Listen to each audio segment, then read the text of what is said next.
Hi, and thanks for logging on to the Daily DVAR HALACHA. And here's a brand new halacha for you, and it's for Friday, the 6th day of July, the 23rd day of Tamuz. Here we go. More laws about the 9 days, which are going to start in about a week from now. You know that you're not supposed to eat meat and or drink wine during the 9 days, but if you're at a siyum, then and we already explained that, like you finished a big tractate of Gemara or something like that, then you would be allowed to eat meat at that Sudas mitzvah of the siyum. But you should just know, this is our first added law onto that today, and that is that some people don't do that. Some people say that, well, it's permissible to have meat, but I just don't do that. I'm not eating meat at a siyum, and that you should just know that that's what some people do. If there's someone who just decides to, on his own, say, I don't care, I'm eating meat during the 9 days, I don't have to tell you that's considered a greatly disrespecting the memory of the Beis Hamikdash, the temple. You should have the attitude of, I want to curtail my pleasures during the 9 days. Our temple was destroyed. All Jewish life centered around that, and if we don't have it, I must be in a state of sadness. And so you should want to not eat meat or drink wine.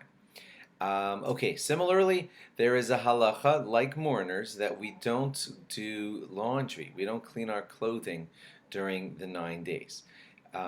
Also, we don't wear freshly laundered clothing. Now, that would mean that even if your shirts are cleaned and they're fresh and they were all washed before the 9 days as you were supposed to, then you take it out of the closet and there's that joy of just putting on a freshly beautifully laundered shirt, even though it was laundered before the 9 days.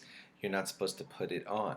So there are two ways to deal with that. What some people do is they just hope this doesn't sound weird to you, just drop them on the floor for a moment before putting them on so they get somewhat, dusted or something like that, and then put them on so you're not putting on freshly laundered clothing. The other thing that people do if they don't want to do that is they spend some moments before the 9 days begin putting on each shirt that they're going to wear during the 9 days, except Shabbos. And that way they're not wearing freshly laundered shirts because they put them on right before the 9 days. So this would apply to outer garments like shirts, pants, jackets, etc. However, socks and undergarments, they're fine. You can wear freshly laundered socks and underwear because that's personal hygiene, and that's just allowed. Same thing with pajamas. Anything that goes directly against your body. Taking something to the cleaner is not even allowed. Even if you say, okay, but I'm going to wear it after the 9 days, you're still not allowed to take stuff to the cleaners.